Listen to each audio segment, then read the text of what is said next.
I do not have one of those like PowerPoint pointer things, so this is what we're working with. Hello, thank you so much for clicking on this video. My name is Jordan. As most of you probably know, full disclosure, while I am posting this publicly to YouTube, this is made primarily for my friends, like off my Snapchat story. As you probably read by the title, this is my first time ever playing the Assassin's Creed games, so I sort of went on a little miniature journey with some of my friends on Snapchat, where I'm going through and talking about it, and I had the idea to sort of rate and review each Assassin's Creed game, not at all objectively, just by my standards and my level of enjoyment and all of that. So that is what's going on here today.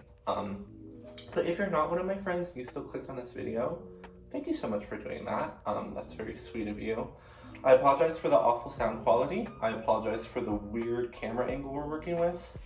I am not a YouTuber. I am just a girl who put a lamp on their stove and set up their phone up against the lamp on the stove with no microphone and no editing skills, just to talk about this game. So as I said already, Assassin's Creed 2, this is my first Assassin's Creed game I have ever played. Side note, I have played like maybe 2 hours of Assassin's Creed 3. Assassin's Creed 3, I played a little bit of. Didn't get very far because, full disclosure, this kind of game I really enjoy. Oh, there's a glare that's gonna bother me. Is it gone now? I hope it's gone now. This kind of game I enjoy, but I am not typically good at. I'm not good at most fast-paced combat games. I'm not good at first-person shooters, anything like that. I'm more of like a Minecraft, Stardew Valley, Sims, Mario Kart, Mario Party, that kind of person. More of a casual gamer who frankly doesn't have very great fighting skills or aiming skills or anything like that. So I never really got super into the Assassin's Creed games because they just weren't my kind of play style, and I knew that I wouldn't be good at them no matter how much I liked them, so why try? But there's currently a big sale on a bunch of the games on PlayStation 5, which I recently bought. So I decided to give them a go just to see if I liked them or not. And I started with this one. It took me a while to decide which one to start with. I didn't know if I should go in chronological order of release, chronological order of like the time periods they're set in, or what to do, so I went back and forth. But I decided to start with Assassin's Creed 2. And this game is really good, you guys. Obviously that's very common knowledge in the community. In the week or so I've been playing this game, I've been watching a lot of YouTube videos of people ranking the games and talking about the pros and cons of each game, even like some small video essays on different games. And I've come to realize that the Ezio trilogy in general is very beloved within the community and is like a classic favorite. And I definitely can see why. This game, I want to say came out in like 2009 or something like that. I don't know for sure. I know that the first one came out in 2007. So this one came out around then. Honestly, the graphics have held up really well. Obviously, there are some times where like characters' faces or face expressions look a little janky, but the animation in general, the setting, fighting, all that has held up pretty well. When we get to the gameplay, I will be talking about some of the jank that I personally experienced. We'll get there, but first I want to start with setting. So, as you've probably noticed, I have chosen to take a pretty thorough approach to how I'm rating these games. I'm not just going to be like, 5 stars, I liked it, or 3 stars, it could have been better. I want to be a bit more thorough.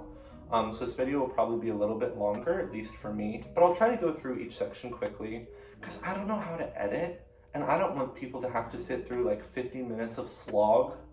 So I'll try to be pretty speedy with each sort of section because I'm not breaking any new ground by talking about Assassin's Creed 2. It's just new ground for me.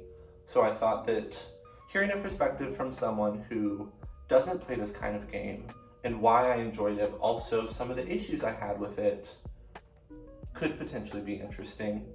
And I don't know, I love watching videos on things that I'm passionate about. I can never get enough of them.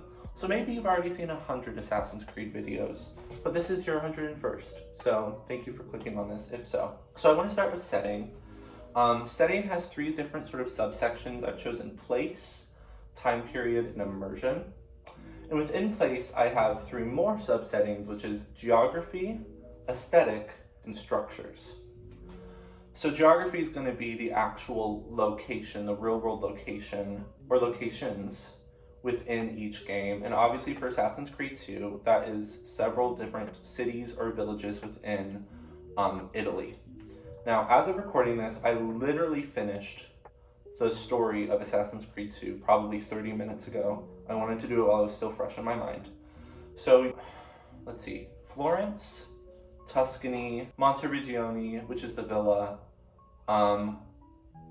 Romana and Forlì, and Venice. And you briefly go to Rome, but it's very, very brief at the end, and you don't really see much of it. And so, is this distracting? I can set this down. Based on what I've heard about Brotherhood, which is the next game, that takes place solely throughout the entirety of Rome, which I'm excited about. So I think that Italy is a great setting for a game. I've always wanted to go to Italy, and granted, I've always wanted to go to like sort of the more scenic mountain, like farm village areas, not necessarily like Tuscany or Florence. But I still think it was beautiful, beautiful location, very uncommon location. I think, you know, a lot of video games take place in like New York or some like made up fantasy world, or like Los Angeles or something. So I thought it was really exciting to have a game in Italy. Also, I've become sort of obsessed with the accent that the characters use. Renee. What?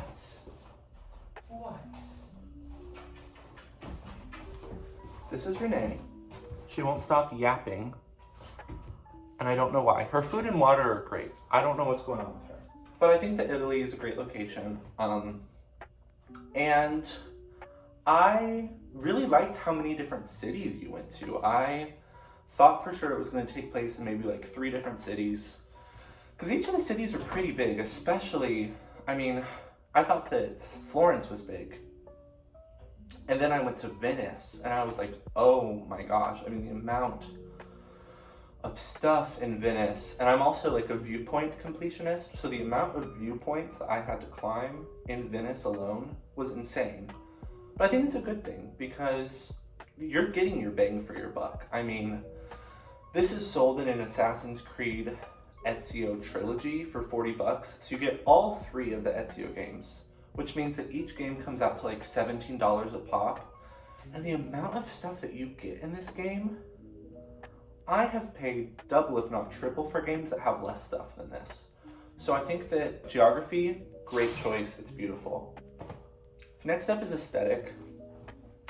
Italy's so pretty. I really do love that even though most of it was in cities, we did get to go to like the Romana Forlì area that was more sort of like wetland farm area.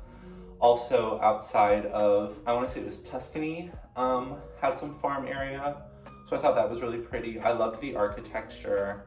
I will say with the aesthetic of the game, there were times it was a bit dull, especially now that I've seen clips of some later games such as Odyssey and Origins, even Valhalla to an extent, Black Flag. It was a bit muddy at times, the color grading in the game. Like, I don't know, I feel like Venice especially could have been a little more colorful, a little more bright. I get that it's an assassin game, I get that it's only the 2nd game, mainline game of the genre, so they're still trying to make it pretty like gritty and dark, and for people who like that sort of aesthetic. So I get why it wasn't like Technicolor, but there were a few times when I was playing the game and I was like, oh, like the setting is beautiful, but it's a bit brown. It's a bit brown and tan here, which is probably historically accurate, so I'll give them that. Third is structures. And structures kind of ties a bit into gameplay, but also not quite. So A, like aesthetically, did I like the structures, what they looked like, you know, the buildings, the churches, etc. But also, how did they incorporate into the gameplay itself, and was it good for parkour and stealth, all things that we'll get to later, but I wanted to put it in place since the structures are actually related to that. And I think the structures in this game were pretty perfect. I mean, obviously if you need to like suspend your disbelief a bit, that like each window is perfectly placed apart and whatnot, but that's just an Assassin's Creed thing. And you have to do that within this game. Otherwise, a lot of it would be unplayable and feel really unsatisfying. So I thought the structures in this game were great. Up next is time period. This one's going to be much shorter, just because I frankly don't know much about 15th century Italy. It seemed fairly accurate to me. You know, I don't know much about the culture, the history of back then. I don't know much about how they spoke or anything like that, what they wore. I'm not Bernadette Banner. I couldn't tell you the historical accuracy of this. But I thought it was good. I liked the time period. I think something that Assassin's Creed really excels at is picking sort of obscure time periods. I don't know if any game, any like successful mainstream game at least, has ever done before or after 15th century Italy. You know, that's pretty random, but I liked it for that reason. It felt pretty fresh and exciting, like something I'd never done before. So I liked the time period chosen for this game. Oh, and Leonardo da Vinci's there, which we will get to characters, but I guess that's a real world tie-in that people would know about. Third is immersion for setting. Third is immersion, and this game is tricky for immersion for me, because it's like, at what point do you suspend your disbelief and accept that you're playing a game and just roll with it? And at what point is it open for critique? And can you go, no, this was sort of a poorly designed aspect, this should have had more thought put into it, or this ruins the immersion for me? Like, for example, there's a lot of guards, even in the smallest cities. It's like, why are there so many guards? Why are there so many brothels in those small cities? Like, why are there so many people you can hire just standing about? Also things like the hay bales never moving. They're randomly just being ladders up to buildings that are perfect for you to climb. The fact that other guards can parkour after you, I feel like it's a pretty random and uncommon skill to parkour the way that an assassin does. How do so many of those guards catch up to me on those rooftops?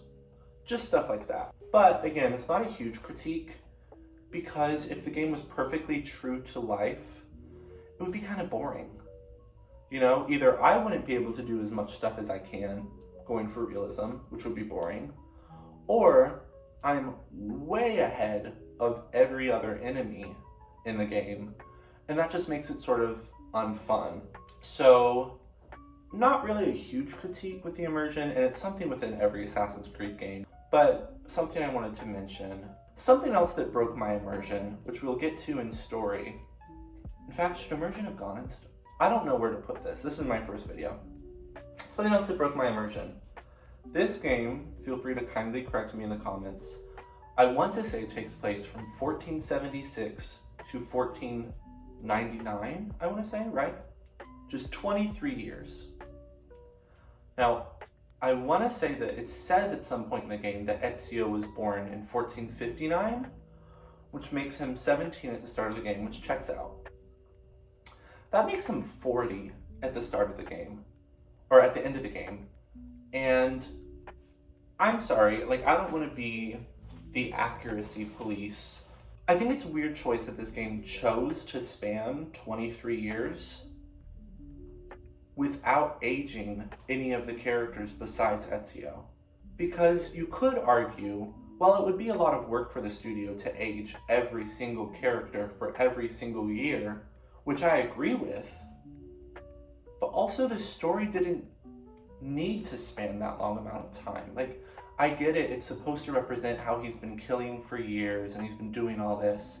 And then, spoiler alert for the end, when he spares, I can't think of his name, but when he spares the like big bad guy who was posing as the Pope, it's because all this time has passed. I think you can accomplish that in 5 to 10 years, personally.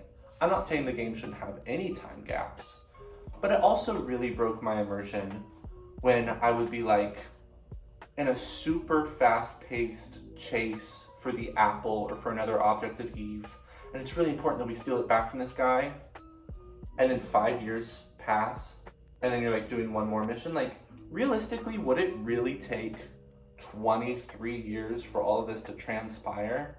The fact that so much happens in 1 year, and then there's a time skip to like 4 years later, kind of broke the immersion for me, because I was like, what? Nothing happened in those 4 years. It took 23 years for him to find the vault. Just stuff like that. And again, it feels weird when you know that Ezio realistically is probably no more than like 5 years older than his sister. But by the time he's 40 and has a beard, you go to the villa to look at the book, and she looks the exact same. Like, that kind of broke my immersion a bit. I don't think this game needed to take place across 23 years. I think 1476 to like 1485 would have been fine. You don't have to worry about aging the characters as much. You know, you could argue that they would look the same across 9 years. They wouldn't really change that much. I think that's fine. I don't think 23 years was needed, and there would constantly be times I'm playing the game, maybe I'm just cynical, but I would scoff and be like, everyone looks the same, and it's been 23 years. If we assume that the villain was 40 at the start of the game, he should be 63. That man did not look 63 by the end of the game. So, little rant there. It's just my personal opinion. So for setting as a whole, I think I'm gonna go ahead and give it a 4. Should I do 0.5? Do y'all think that I should do decimals? I think I'm allowed to do decimals. On Letterboxd, you can do decimals. I'm gonna give it a 4.5, excuse how awful that looks, because it was good overall. Honestly, I'm really only knocking it down for some of the immersion points for me. Moving on to story, this one I'm gonna be talking about plot, both overall and sort of some of the sub-arcs within the game. Sequences, I think they're called. Something like that. I'll also be talking about characters, the emotion of the story, and sort of my investment in it emotionally, and also the length of the story. So first off, with the overall plot, I think this is a really strong plot for this game. You know, it's a revenge story, as a lot of the Assassin's Creed games are, as I've heard. You know, you get invested in the characters and what's going on. It feels really satisfying when you're able to take someone down. Again, as I mentioned in immersion, I don't think it needed to take place across 23 years. Before I played the game, I assumed that Ezio was maybe 40 by the end of Revelations, just looking at game art. I would not have guessed he was 40 by the end of Assassin's Creed 2 alone. And then sub-arcs, I think that the plot of the different sub-arcs tied pretty well into the arc as a whole. I do have a small gripe where there were some times when I would work my ass off to battle someone and then kill them and do this whatever, and then the apple would get away anyway. Or like, I've always had this gripe in video games. When you defeat a character and deplete their health bar, and then during the cutscene they stand up and run away, I killed you. How did you stand up and run away? I get that in the story I didn't kill you, but what's the purpose of me having that mission or that battle with you if I'm not actually damaging you? That kind of breaks my immersion as well. So that was a small issue. There were also some things within the main storyline that didn't feel that important. I can't really think of many off the top of my head, so I guess there weren't that many. They weren't that big of a deal. But just some small things that I get we're probably there for levity or to change things up, but it felt like could have been side quests instead of part of the main mission. But overall, the plot in this was fantastic. The story is sort of, I think, one of the strongest parts of this game. Moving on to characters, there are some great characters in this game. I really loved both Ezio's older and younger brothers, so it was sad when they died, and that helped with the emotion of the game, which we'll get to. I really loved Ezio himself. He's a great character. You know, he's sort of a playboy, but he's not disrespectful, and he seems to really love women and not just objectify them. So, well, he had one line about women being his conquest or something, which was not great. But also, I think he was like in his 20s, and it's like the 1400s, so bit of leniency there. I loved Leonardo da Vinci. I know that is not anything new. That is not I'm not treading any new ground. Breaking new ground? I don't know the saying. Everyone loves Leonardo da Vinci in this game. He's great. I also loved, Katerina, I think her name was, the woman who became in charge of Romana and Forli, who like flirts with him. She was great, loved her. Loved the woman in charge of the brothel house. Great characters in this game. I was really invested in a lot of them. Even some lesser characters, like the people he meets in Venice, or like his uncle, I still think were great characters. And the villains too were also compelling, or like they were so awful and you hated them so much that then it felt really satisfying when you killed or defeated them. So characters in this game, I think were great. Emotion in this game, I also think was great. As I said, I was not expecting them to kill off half of his family at the beginning. Like, when I saw his dad and both of his brothers on the chopping block, I was like, oh no, but he's gonna save them. And then all three of them died. I was like, oh, okay. And then his mom is like catatonic and she won't speak. And the emotion in that was great. I really liked the investment in that. I liked how you get to see Ezio sort of grow as a person and grow as a character, grow through what revenge and vengeance and justice and moving on looks like for him. Granted, there were times it felt a bit rushed to me, like 1 second he's killing someone, the next second he's sparing someone, but also that's largely because I kind of rushed through this game because I wanted to get it done, because I want to keep going through these and play all of them. So I think if you had slowed down, done a lot more side missions, not played like 6 hours a day like I did, it probably wouldn't have felt so rushed to you. So that's probably a personal issue with me. And that moves into length of the game. I thought this is a great length for a main storyline. You know, if you really sit down and just hammer through the storyline a couple hours a day, you can get through this game in a week or less. I got through it in like 3 or 4 days because I was nonstop playing it because I'm on winter break right now. But it's a good length where you feel very invested, and it's long enough that you feel satisfied by the end of it, but it's not so long that you start to lose interest, or you start being like, okay, when is this gonna wrap up? I think it's 14 sequences. I think that was a great length for this game. Very satisfying, especially knowing that it's part of a trilogy. I think if it had been any longer, it would have made the sequels feel unimportant or unnecessary or not asked for, which obviously I haven't played those sequels yet, but this game was succinct enough that it leaves you wanting more, which is smart for a sequel. So for story overall for this game, yeah, I'm gonna give this game 5 out of 5. I think the story in this was fantastic.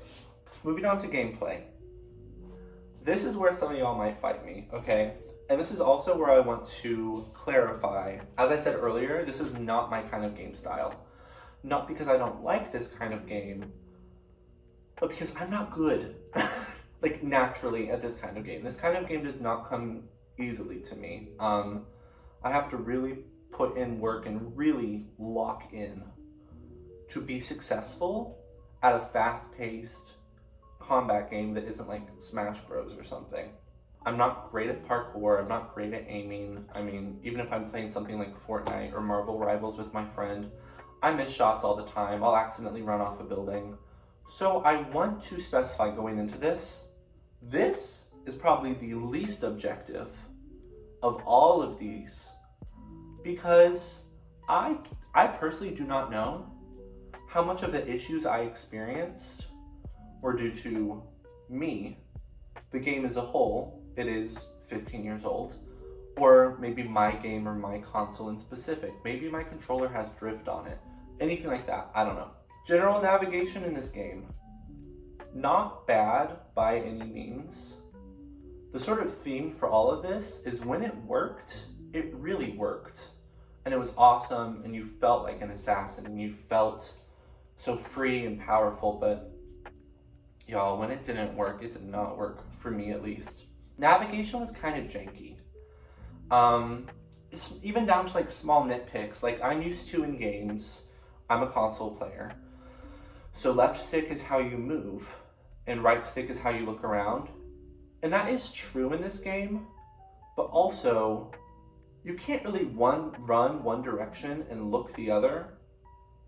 You can look around while you're staying still, but once you start moving, it kind of auto-fixes your viewpoint on wherever the character is moving, which is just a small nitpick for me, but that's something I noticed as soon as I started, and a lot of my issues only continued from there. Y'all, why is it that every single time I'm trying to run past someone, my character falls over? Maybe I'm supposed to slow down as soon as I approach people, I acknowledge that, but I would literally be running through, like weaving around people as guards are chasing me. I brush against one person, I fall on the ground, and it takes me like 5 seconds to get back up. That really annoyed me. That was one of my least favorite parts of playing the game, because it would feel really frustrating because one person slowly walking and I run past them and I just get bowled over. That doesn't make any sense to me. There were times in this game where it felt like the game did something, like an input that I did not do. And again, it's very possible this is only an issue I've experienced, and people who are good at this game do not experience it. But I would be like running and I'd go to like jump on a wall and I'd jump the complete opposite direction. Or you know what? Yeah, let's just skip to parkour. I'll come back to stealth. Because while we're talking about it, the parkour to me was the best and worst part of this game. And I watched some videos of people talking about the games in comparison to one another, the parkour in the games. A lot of people put this near the top of parkour, and that kind of makes me nervous because I had a lot of issues with the parkour in this game. I still do not fully understand the difference between normal running and free running. I know that free running lets you jump like onto things, but there would be times when I would be free running and then I'd jump like 20 feet instead of 5 feet. Or there would be times when I should have been able to make the jump, but I don't. And then like normal running, you can run off the ledge and not jump and just sort of land. But sometimes when you're running, your character will stop at the ledge and like weeble and then like hang off instead. And sometimes I would try to press circle on my PlayStation to get down from the ledge, and my character would pull himself back up instead. So there's just all sort of weird things during parkour where what I was trying to do, the game would not let me do. And I still don't know, because I'm sure it's part of both, but I don't know what percentage of that was me being bad at it and not getting the controls, and the game being janky and reading my controls indirectly. Also, on the PlayStation at least, the control you use when you're hanging on a ledge to jump up and grab another ledge is the exact same buttons that you use to jump off, like the other direction of a building. So the amount of times that I would be on a building, like a viewpoint, or running away from guards, and there's a ledge up there that I need to reach, and I would press my buttons that always work to jump up, and my character just springboards off the building. Do y'all know how many times I died from that happening? So that really, really upset me, and that would kind of kill my immersion, so my enjoyment of the game. The closest I ever got to rage quitting this game was when I was doing parkour and the game was just not listening to me. There would even be some timed missions, which we'll get to missions in a bit, where like I'm running, I see like the white circle up ahead. I go to do it, my character flies off the other side. And I'm like, how did that happen? So that was really annoying for me. I'm sure that as the games go on, I'll get better and better at the parkour. But I've also heard that the parkour is kind of different in each game, which makes me a little nervous that I'll never be able to fully master it. So that's my 2 cents on the parkour. Feel free to kindly disagree with me and tell me why you think the parkour is great. Going back, because I skipped it, to stealth. How do I feel about the stealth in this game? You know, I mostly really liked the stealth in this game. I think that from everything I've seen and heard online, social stealth in this game, you know, blending in with crowds, sitting on benches, stuff like that, is kind of at its best. In these earlier games, like Assassin's Creed 2 to like 3 or 4 maybe. And I can see why. I mean, it's really satisfying when you would be running from guards or tailing someone and you'd hop from crowd to crowd, you'd sit on a bench, anything like that. You'd lose someone around a corner and then you'd jump into a sort of haystack, anything like that. So all of that was very satisfying. I will say my only 2 critiques I can think of for stealth, I'm gonna say 3 critiques. 1, I feel like the sort of range of what you're allowed to blend in with, especially with crowds, should have been expanded a bit, for me personally. Because I would walk up to a crowd, but if I wasn't in the exact middle of them, a lot of the time, it would not blend me in. And also, sometimes when I walk up to a crowd, they would disperse. I don't know what that's about. If y'all want to comment like, oh, you probably ran up to them too fast, or if guards are too close by, they'll scatter. It's probably something like that. But I just noticed there would be times when I'd go up to a crowd to try to blend in, and the crowd would move out of my way, and the little like lattice work underneath them that shows you're blending in wouldn't be there. So that annoyed me. My second gripe with stealth, a very small one, a very small nitpick. I wish there had been more of those little like stealth boxes up on the roofs. Because I get it, if they were everywhere, it would sort of kill what's special about them. It would make stealth too easy. I do not want them to be everywhere. Maybe just like a 20% increase. Because there would be times I would be running from guards and I would be looking everywhere on the rooftops for those stealth boxes, and there were none. Or I wish there were more jump off points. I remember when I was playing Assassin's Creed 3 very briefly a while ago that there were a lot of jump off points. Besides the viewpoints, I couldn't find that many. Maybe I'm just dumb and I don't know how to look for them. I know that the game tips says something about pigeons. I thought there were pigeons everywhere. Maybe I just missed it. Maybe this is an invalid critique and I was just playing the game wrong. But I wish there were more boxes, personally. Third, for stealth, I wish the game rewarded stealth a bit more. And what I mean by that is that there were some instances or some missions that I would go on where it would be easier to straight up fight them than to try to sneak around them. And I get that maybe that's intentional. Maybe, it's to show, yes, combat is the easier option, but you can pull off some really cool stuff if you do stealth instead, and that's what you should do. But me personally, I feel like if you want to encourage your fan base to take advantage of the stealth in Assassin's Creed, you should make the stealth feel more rewarding. Some missions, I would try to be stealthy and it wasn't an option.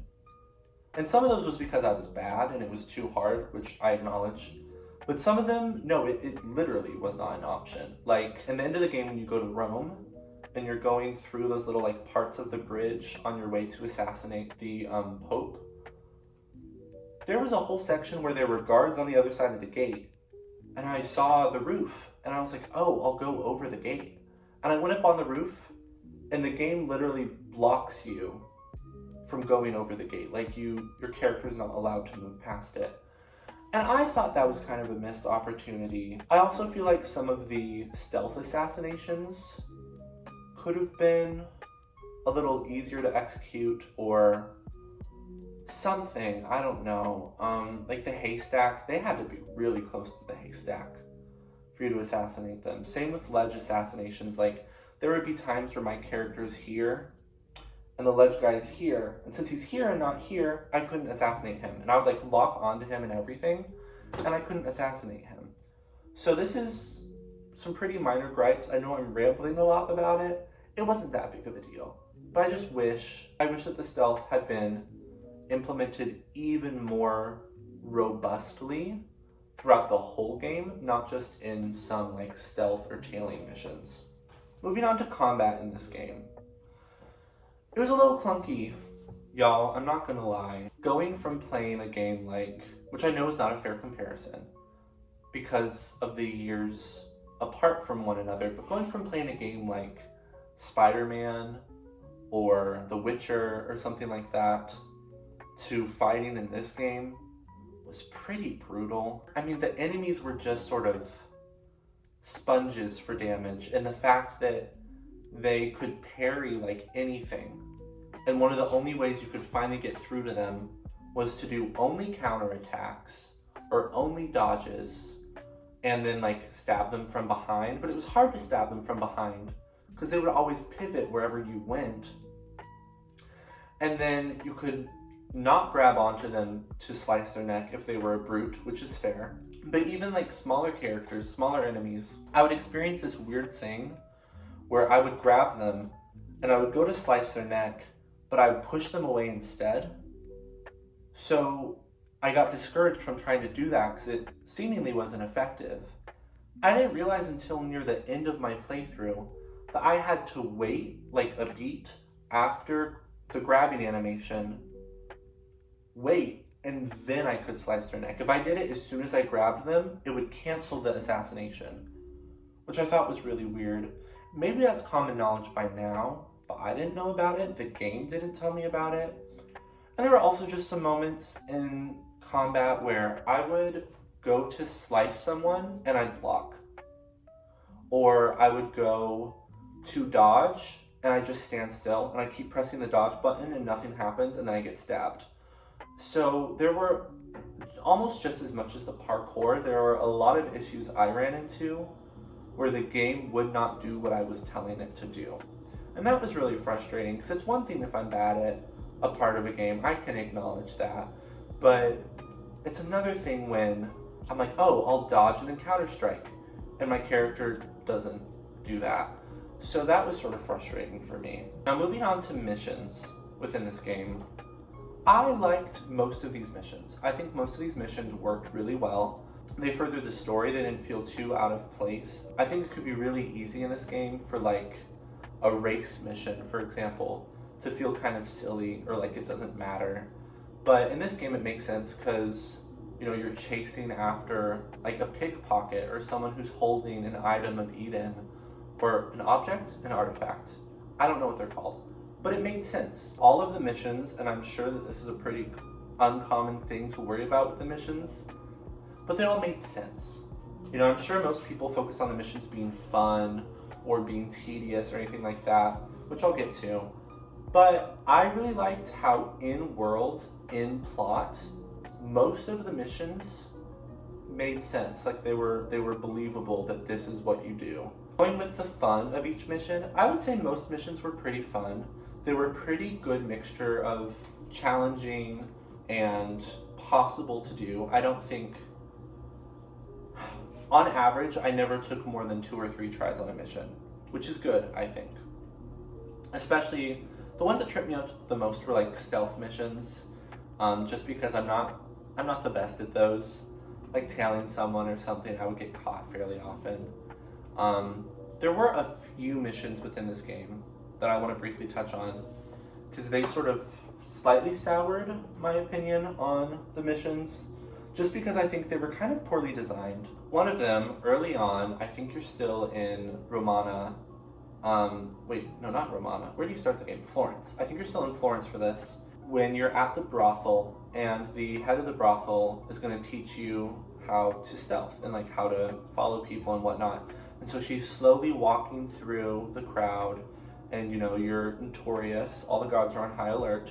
You have to hop from bench to person, whatever. The game does not include in any tutorial, any tip menu, anything like that, that running makes you more suspicious. Does common sense tell you that? Probably. Should I have known that? Probably. But I didn't. So I would see a crowd far from another crowd, and I would assume, oh, there's guards right there, they can see me. I need to move quickly from this crowd to the other. So I'd run, they would immediately catch me.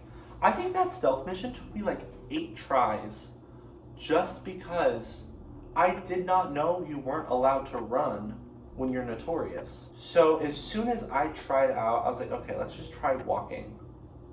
I immediately got it. I immediately got it because it's not an intrinsically hard puzzle or mission, but the fact that they don't tell you you can't run really messed me up. That could be a personal issue. For all I know, every other person who's played this game got that on their first try. I did not get that, and it's my video, it's my opinions, so I'm just gonna say that's a gripe I have. Another gripe I have, y'all, this was the first and only time I had to Google something for this game, like cheats for this game.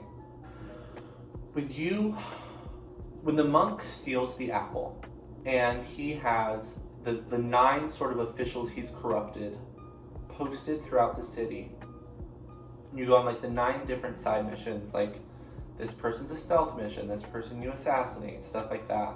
The one on the ship, where there are guards patrolling the ship. And I know I'm not alone in this, because I went into like a forum to find answers. And there were a lot of people talking about, yeah, this one tripped me up, yeah, this one's badly designed, yeah, this one's not intuitive at all, you have to try again until you finally get it. That stealth mission killed me, you guys. I truly think I spent an hour, upwards of 10 to 15 tries on this one. Because it's not intuitive. It doesn't, in my opinion. I was able to assassinate the first couple of guys pretty easily. But then you get up to the ship and you're like, which way do I approach it? And the issue with this is that it's not just a stealth thing, it's an assassination thing. So if you mess up, you have to start from the beginning. So the amount of times that I would do something, I'd get like halfway there, I'd kill the wrong person in order, and I'd go back to the beginning. And I'd go back and I'd do it, and I'd kill the right person this time, but on accident it was when another guard was turned my direction, so I had to go back to the beginning. And I get to an extent, this is just part of the game, this is part of, you know, getting good and learning, trial by error. I liked that in some of the missions, that I would fail the first time and have to go back and rethink that. I think it made me a better player, as opposed to if everything had been easy for me. But this mission with the boats absolutely killed me, to the point that I Googled it. And then when I Googled it, it turns out that one of the things I had done, one of the methods I had tried, was the correct method, but sometimes it just doesn't work. Like sometimes you'll do the right method and a guard will turn around that isn't supposed to turn around. Or you'll assassinate someone quietly, but for some reason the AI of the brutes facing away from you picks up on it and turns around. So that really ticked me off. But all that rambling aside, missions as a whole were good. There were just a few frustrating ones. And obviously none of them were so horrible that I put down the game or got stuck for days or anything like that. But it was just some small stuff that would remind me, as beautiful as this game is, as well as it plays, it was made in 2009, and it does still have some issues. Are y'all gonna hate me if I do this? I'm giving this gameplay a 3 out of 5. I'm not gonna lie to y'all. It was fun when it was fun. The stealth as a whole was pretty great. When you did the parkour right, it felt fun. I really enjoyed the missions. But the jank in the parkour and the combat was really bad when it was bad. So I have to give it, I'm gonna say 3 stars. So our final score for this game, do I know how to do math? It's gonna be 12.5 out of 15. Oh my gosh, that's awful. I'm redoing that.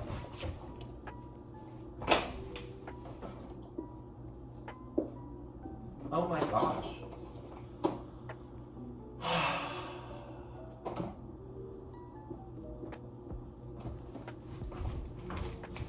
Yay. 12.5 out of 15 is what I'm going to give this game. Do you agree? Do you disagree? Do you think that I deserve to burn in hell for my transgressions against the Assassin's Creed community? Kindly let me know. I'm really looking forward to Brotherhood. I'm trying to decide if I should take a break or if I should start it today. I might take a little break, and depending on how much it is taking up my thoughts, whether or not I decide to start today or wait a little while longer. But once I'm done with that, I'll also make a video for that game as well. I hope you like this if you're watching it. Again, chances are you're probably one of my friends from Snapchat, so I would hope you wouldn't be too critical. But in the crazy case that I happen to reach someone outside of my friend group with this video, thank you so much for watching. I'm sure this is a pretty long video to sit through with very minimal editing. I'm sure I could figure out how to edit, but as of right now, this is mostly for my friends. I don't really think I need to invest that much into editing, but in case this happens to reach a wider audience, I would be more willing to sit down and edit this a bit more, make it a little more snappy to the point, add some funny bits or whatever. But yes, I hope that you enjoyed this video. I hope that you will come back and watch my video on Assassin's Creed Brotherhood, which is up next. Have a good rest of your day. Bye.